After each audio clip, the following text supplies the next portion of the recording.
turno al doctor Héctor Ixasola, que es nuestro responsable de la Unidad de Salud Laboral de Osalan, que también ha participado en las tripas del nuevo protocolo de crear el nuevo protocolo de silicosis.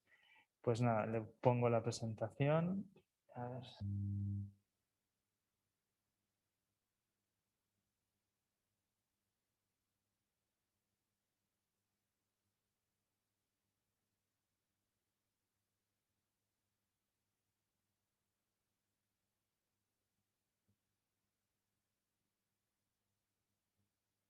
Gracias a todos. Espero que se me escuche bien.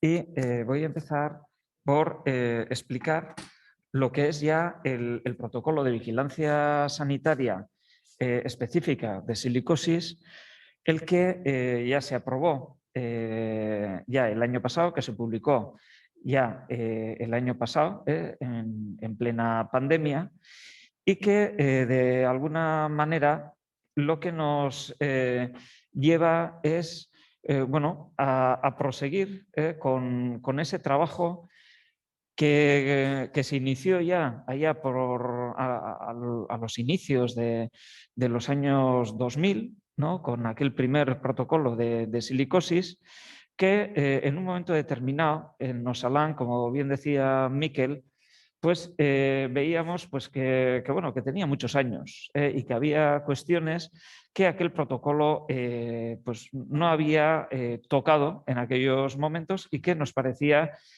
importante tenerlos en cuenta.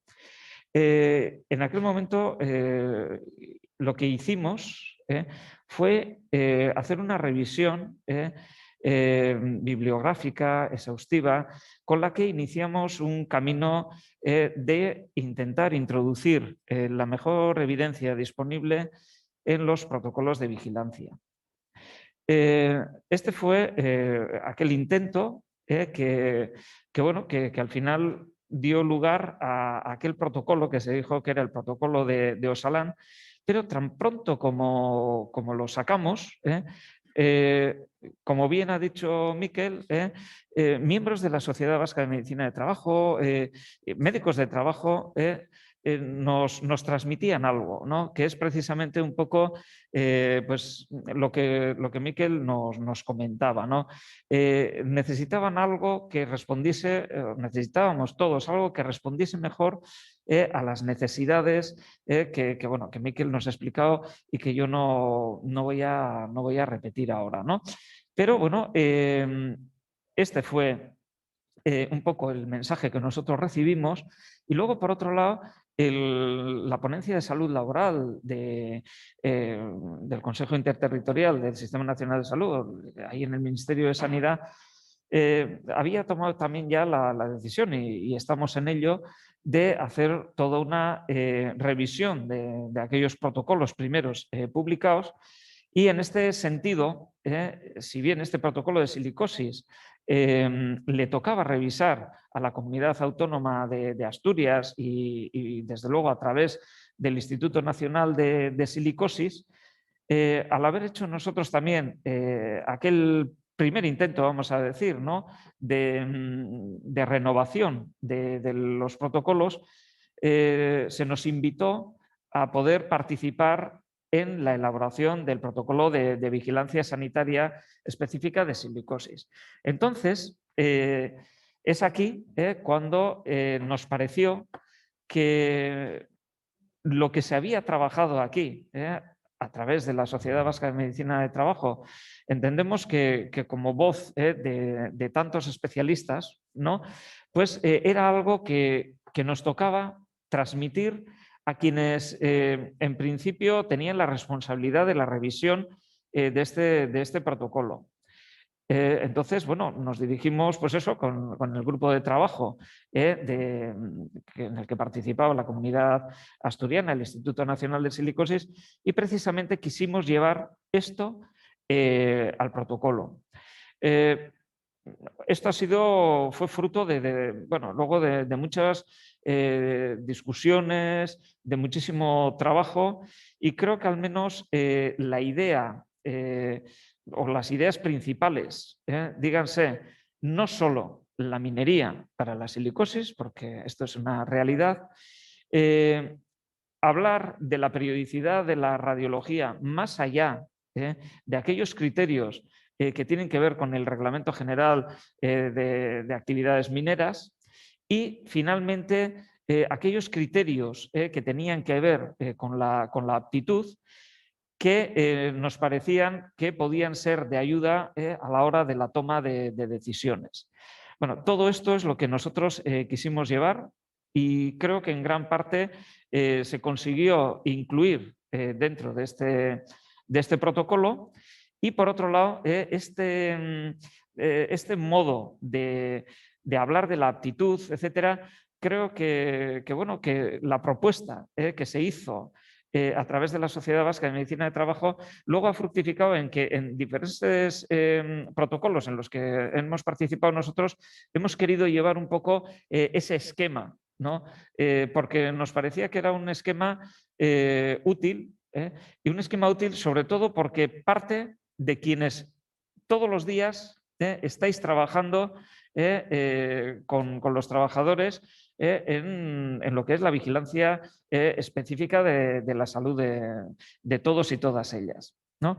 Entonces, bueno, yo voy a hacer un recorrido de lo que es el protocolo, cuestiones ya que se han dicho por parte de la doctora Urrutia, cuestiones también que ya ha tratado Miquel, y entonces pues vamos a seguir un poquito qué es este protocolo, qué es lo que tiene bueno, qué es lo que indica que debe hacerse cuando se hace la vigilancia sanitaria específica en la silicosis y vamos a entrar con ello. Entonces, bueno, siempre un protocolo empezará por a quién se le debe de aplicar. Es decir, no se debe de aplicar a quien de alguna manera no está expuesto, pero sí debe de aplicarse a todo aquel trabajador o trabajadora que durante su jornada laboral vaya a estar expuesto, estamos hablando del examen inicial, esté expuesto, lo cual quiere decir actualmente y periódicamente se le deberá de hacer una vigilancia de la salud, o aquellos que hayan tenido exposición a inhalación de polvo con contenido en sílice cristalina. Esto quiere decir que apuntamos a la vigilancia postocupacional de la salud.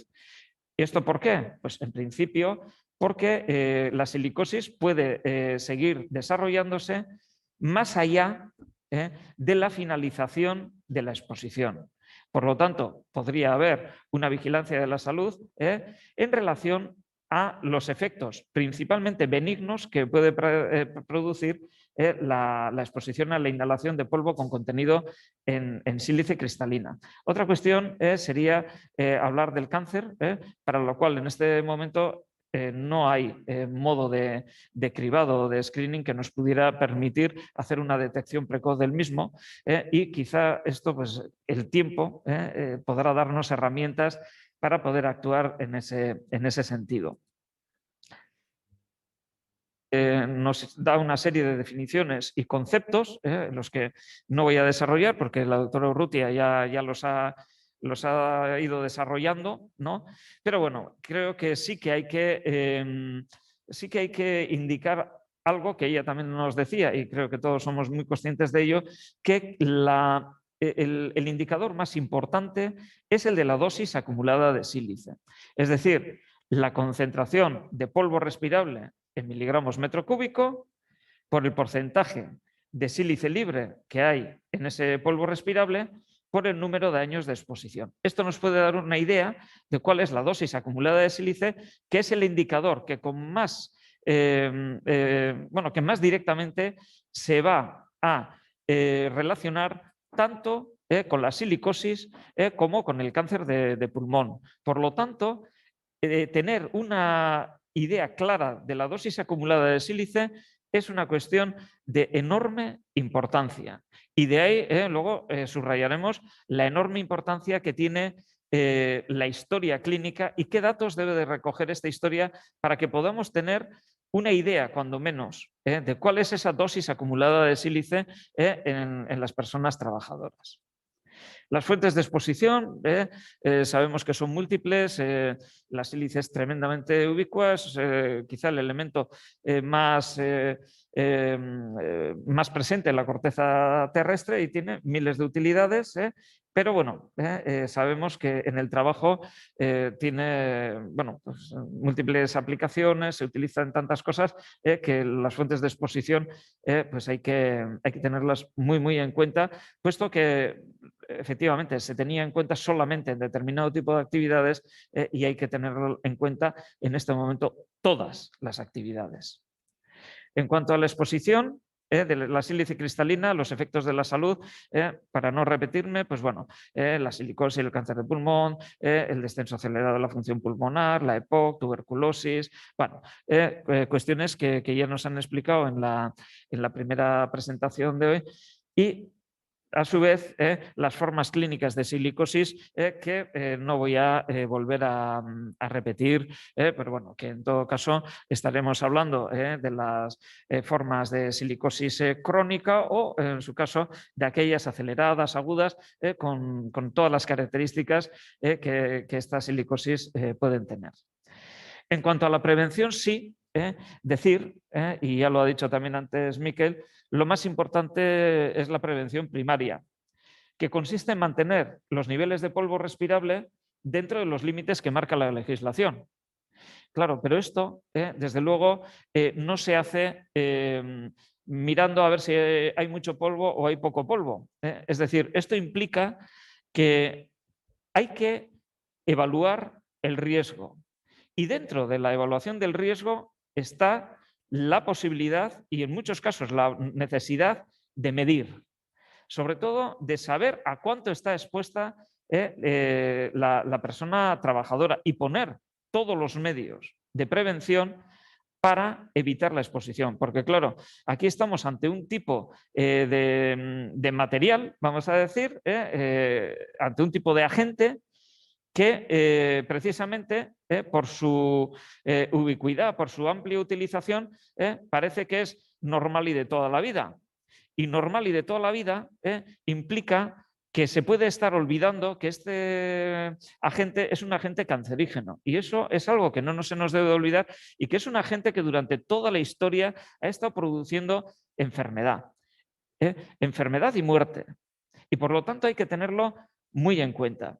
Es decir, nos hemos acostumbrado a ver a personas envueltas en nubes de polvo y aquí parece que no pasa nada.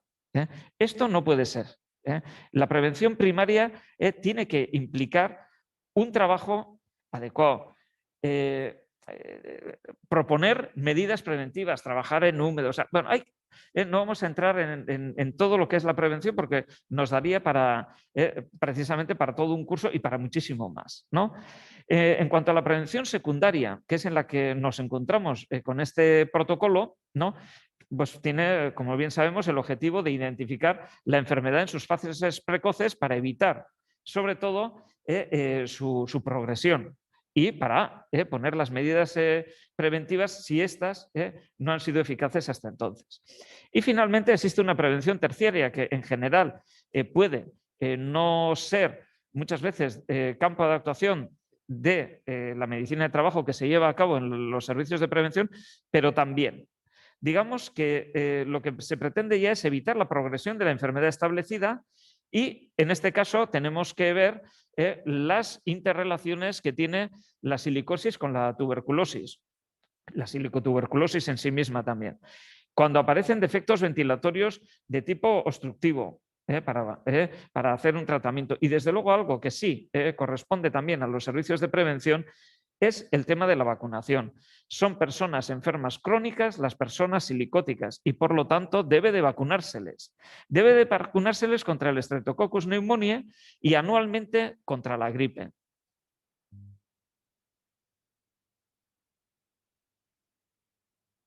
De la salud, empezaré a hablar principalmente de la vigilancia colectiva de la salud. Cuando hablamos de vigilancia de la salud, resulta que lo primero que se nos viene a la cabeza son los reconocimientos médicos.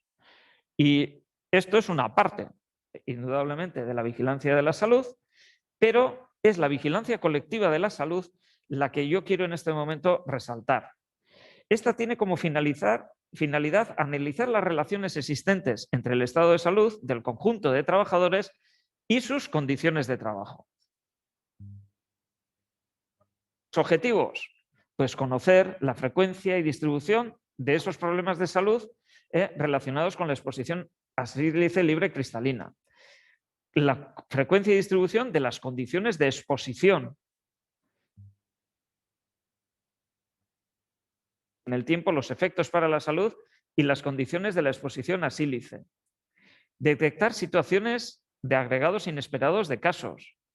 Proponer actividades preventivas colectivas, más allá de ir a lo individual. Sabemos que son las medidas organizacionales, colectivas e individuales en este orden las que deben de ponerse en marcha ante cualquier problema de los que podamos tener. Y evaluar la efectividad de las medidas preventivas colectivas e individuales que se pongan en marcha en dicha población laboral. En este sentido, podríamos decir que de lo que nos estamos preguntando realmente, y esto se lo oía yo a Iñaki Corta, que siempre me pareció que fue en esto muy claro, ¿no? Cuando decía, a mí me preguntan cómo está, mi gerente me pregunta cómo está la salud de mi empresa. Y esta realmente es de lo que nos tenemos que preocupar. ¿Cuál es la salud de mi empresa, por supuesto, y de cada uno de los trabajadores y trabajadoras? Pero ¿cómo está mi empresa? ¿Qué está haciendo mi empresa? ¿Es mi empresa capaz de enfermar? ¿Es esta actividad capaz de enfermar? ¿Qué hacemos para evitarlo? Esto es lo que nos va a dar la vigilancia colectiva de la salud, que puede estar circunscrita a una sola empresa o puede estar circunscrita a un sector, porque lo que no parece entendible en un país que tiene una normativa que dice que 1/3 del tiempo del personal sanitario del servicio de prevención debe de dedicarse a la vigilancia epidemiológica y a la vigilancia colectiva, no puede entenderse que no tenga, digamos, la mejor epidemiología del mundo, ¿no? Porque si yo tuviera 10 médicos o 10 enfermeras, tendríamos, en su caso, 1/3 de ese personal, si quisiéramos, dedicado exclusivamente a hacer epidemiología. Con lo cual, imaginaros la potencia que esto puede tener. Y esto, por desgracia, no se hace. Y con la sílice también habría que hacerlo. Entonces, bueno, indicaros y recordaros que tenemos una guía en Osalan que nos puede ayudar mucho a hacer esta vigilancia colectiva y que estamos obligados a hacerla, y no obligados simplemente porque la ley nos lo diga, sino que estamos obligados como médicos de trabajo y como enfermeras de trabajo a hacer este trabajo de vigilancia epidemiológica. La vigilancia tiene que ser el complemento de la evaluación higiénica, de la que estábamos diciendo antes, que se hace poco y que en algún caso, como habéis escuchado, por ejemplo, cuando lo decía Miquel, en muchos casos inexistente. Esto no puede ser así. Y el protocolo precisamente hace hincapié en esto. Hace hincapié el protocolo en que debe de medirse, en que debe de saberse cuál es la exposición a sílice de las personas. ¿Cómo vamos a calcular si no una dosis acumulada?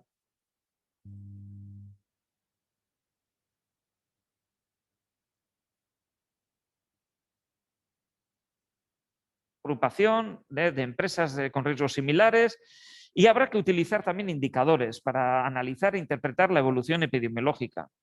Cada empresa, cada sector tendrá que ir viendo un poco cuáles son los indicadores que más se ajustan a sus objetivos. Y con independencia del nivel de análisis, tener siempre en cuenta la perspectiva de género, que no es la perspectiva de sexo, sino que nos debe de explicar, más allá de siendo hombres y mujeres, cómo trabajamos unos u otros y qué características diferenciales hay que hacen que unos y otros enfermamos de formas diferentes. Individual. La primera, y nos lo ha indicado también la doctora Urrutia, es hacer una buena historia laboral. Historia laboral en la que se debe de interrogar y consignar acerca del tiempo de exposición. ¿Cuánto ha estado expuesto? ¿Qué tipo de exposición? ¿En qué materiales, qué forma de manipulación, qué medidas de prevención colectivas e individuales están dispuestas o se han dispuesto. Y estos datos de la historia laboral se deben de referir tanto al puesto actual como a los puestos ocupados en el pasado. Y en nuestra historia clínico-laboral debe de quedar constancia de los resultados de las mediciones de polvo. Debe de medirse, reflejando la fecha de medición, la concentración de la fracción respirable de polvo, la de sílice cristalina en esta fracción respirable y la concentración de cristobalita y tridimita, si ésta se ha demostrado. La utilización de registros en la historia clínico-laboral que recojan al menos la siguiente información de cada trabajador: en qué empresa trabaja, en qué sector, qué puesto de trabajo, el tiempo, la materia prima, los niveles de exposición, como decíamos, fechas de medición y resultados de estas mediciones, sistemas de prevención y protección. Es decir, la historia clínico-laboral debe de recoger estos datos y debe de tenerlos consignados dentro. Esta historia laboral podremos pasar ya a hacer también la historia clínica. Lo anterior es lo que nos va a permitir conocer cuál es la dosis acumulada de sílice. Ahora vayamos a la historia clínica. Y en la historia clínica nos preguntaremos por los antecedentes personales, patológicos, enfermedades pulmonares, etcétera, principalmente porque son los que nos van a interesar. Hábitos tóxicos como el tabaquismo, en la medida en que el tabaquismo también está relacionado con el cáncer de pulmón, con la EPOC y con otras enfermedades intercurrentes que se juntarán en todo caso con la silicosis. Y la historia actual. Para la historia actual, el protocolo propone un cuestionario. Y entendemos que ese cuestionario nos puede orientar, al menos, a hacer las preguntas de una forma pues, mejor dirigida. Una exploración física que incluirá la auscultación cardiopulmonar, las pruebas de imagen, radiografía posterior anterior y lateral de tórax, que debe de ser realizada e interpretada con los criterios de la ILO, de la OIT de 2011. Ya nos decía la doctora Urrutia que no los utilizan, etcétera, etcétera, pero sin embargo, quienes hemos participado en la realización de este protocolo y quienes trabajan directamente en el mundo laboral con lo que es la silicosis, indican que esta debe de ser la manera de realizar y de interpretar la radiografía de tórax. Y luego, en cuanto a las pruebas de función pulmonar, se propone la espirometría, que se hará en base a los criterios de la SEPA. Esto que se hará, en principio, anualmente, en cuanto a las pruebas de imagen, se llevaría de otra manera. Ya veréis que entre la propuesta que se hacía, en la propuesta que nos presentaba Miquel antes, y finalmente lo que en la periodicidad de la radiología tenemos, pues hay diferencias. Esto fue fruto de mucho trabajo y de muchas discusiones, puesto que había siempre una tendencia a pensar en aquel tema del Reglamento General de Seguridad Minera y precisamente de ahí es de donde queríamos salir. Queríamos ir precisamente a todos esos otros, a todas esas otros lugares, a todas esas otras actividades que no siendo mineras implican una exposición a sílice. Aquí también tengo que dar unas palabras de agradecimiento a Anselmo, que nos ayudó muchísimo, sobre todo en la recta final de estas decisiones.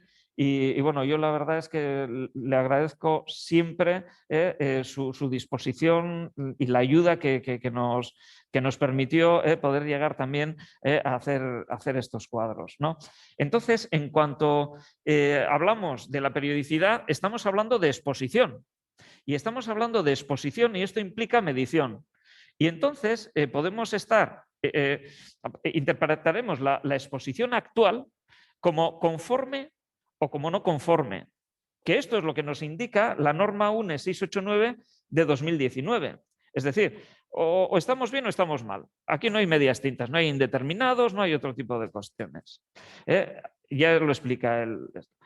O tendríamos con la norma UNE del 96, pues que era aceptable o no aceptable. De tal manera que ante cualquier no conformidad o cualquier no aceptabilidad, bien actual o bien pasada, se ha indicado que la radiología se haga anualmente. Mientras que cuando sea conforme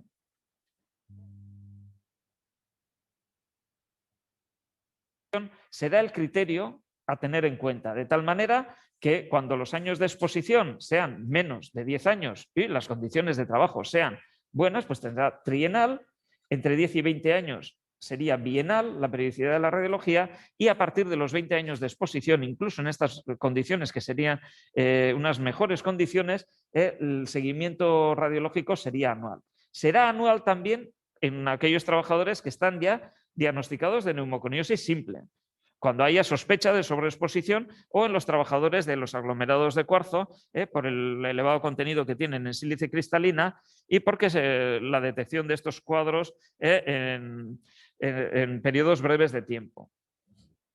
En cuanto a los criterios para la comunicación de las conclusiones que se deriven de la vigilancia de la salud de los trabajadores, los criterios están divididos en informes de recomendaciones preventivas, en criterios de valoración de la aptitud para el trabajo que responden a aquellos criterios que nos ha explicado antes Miquel, información de recomendaciones preventivas para el trabajador y luego las conductas a seguir cuando tenemos una sospecha de enfermedad profesional o cuando una silicosis se ha diagnosticado. En este sentido, indicaros que se sigue lo que es la guía básica y general de orientación de la vigilancia de la salud. Por lo tanto, cuando vayamos a hacer un informe, el informe de recomendaciones preventivas para la empresa, es que tenemos que decir que las conclusiones sobre los resultados de la vigilancia de la salud, desde una perspectiva de prevención de riesgos laborales, tienen que ser comunicadas al empresario y a las personas u órganos con responsabilidades en materia de prevención en forma de recomendaciones preventivas, al objeto de que puedan hacer las funciones que tienen encomendadas. Y esto es lo más importante en la vigilancia de la salud individual. Y luego, posteriormente, podremos dar un informe de aptitud cuando sea necesario, que seguirá un poco esta propuesta de clasificación que os ha indicado Miquel y que con ligeras variaciones se iba dando. Cuando no hay patologías crónicas, etcétera, pues será de aptitud, en función de aparecer algunas enfermedades crónicas bien controladas, habrá que hacer una valoración de factores laborales, extralaborales y iríamos también a la aptitud. Y cuando ya empiezan a haber otro tipo de problemas, de patologías, incluso no neumoconióticas, algunos hallazgos pulmonares que no son una silicosis simple, pero que nos indican una relación con la exposición a sílice, etcétera, valorar, ¿no?, el completar la información, valorar las condiciones tanto laborales como extralaborales y aquí podremos marcar unos criterios de trabajador especialmente sensible, con, sin limitación o, en su caso, si pasamos tenemos una silicosis simple, la cosa más importante es que deberá ocupar la persona un puesto exento de sílice y habrá que valorar factores laborales y extralaborales para este trabajador especialmente sensible. Cuando ya la silicosis es una silicosis complicada y una enfermedad respiratoria grave, evidentemente el criterio tendría que ser el de la no aptitud y habrá en su caso que orientar hacia la incapacidad permanente. En cuanto a las recomendaciones preventivas para el trabajador, pues bueno, ¿qué se le dirá al trabajador en cuanto a la correcta utilización de las medidas de prevención, los riesgos a los que está sometido y el tabaquismo? Y luego, cuando haya una sospecha de enfermedad profesional, deberá de hacerse esta comunicación de sospecha, comunicar a la empresa que se va a hacer, al trabajador también, y cuando tengamos una silicosis, habrá que interrumpir inmediatamente la exposición laboral a sílice y aquí sí habrá que hacer indudablemente un informe de aptitud que nos indique qué es lo que esta persona podrá hacer, desde luego en un puesto que, como decimos, tendrá que ser exento de sílice. Cuando tengamos ya una silicosis simple, habrá que hacer pues, una serie de, habrá que valorar qué es lo que ha ocurrido, tanto para esta persona como para la empresa, para que esto se haya dado así, pues porque habrá que medir, habrá que ver cómo actuar dentro de la empresa, buscar activamente casos adicionales, vacunar contra el estreptococo a las personas que hayan sido diagnosticadas de sílice, anualmente contra la gripe, etcétera, etcétera, ¿no? Y en cuanto a la documentación, siempre habrá que tener una lista actualizada de los trabajadores expuestos a sílice, anotando la profesión, puesto de trabajo, todo lo que hemos indicado en la historia clínico-laboral. Sabemos ya por el decreto 257 de 2018 que la silicosis es una enfermedad que es un cancerígeno, que está reconocido ese cáncer de pulmón como enfermedad profesional, y también que el Real Decreto 1154 de 2020 modificó el Real Decreto de cancerígenos para incluir a los trabajos que supongan exposición al polvo respirable de sílice cristalina generado en el proceso de trabajo. Esto implica que toda la documentación relativa a los historiales clínicos médicos individuales debe de guardarse durante un plazo de 40 años. Lo mismo que la documentación de los resultados de las evaluaciones de riesgo, procedimientos de evaluación, medición, análisis, etcétera.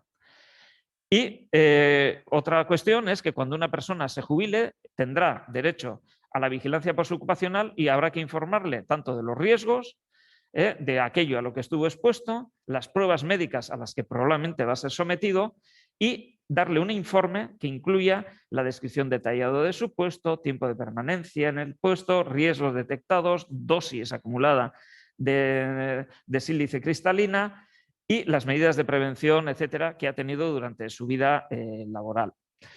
Con todo ello, es lo que nos podemos explicar de este protocolo, que bueno, ya veis que está muy centrado en la búsqueda de los datos, en la recogida de los datos y luego en una serie de actuaciones que yo creo que, bueno, que frente a aquel primero de 2001 pues ha avanzado de una forma considerable.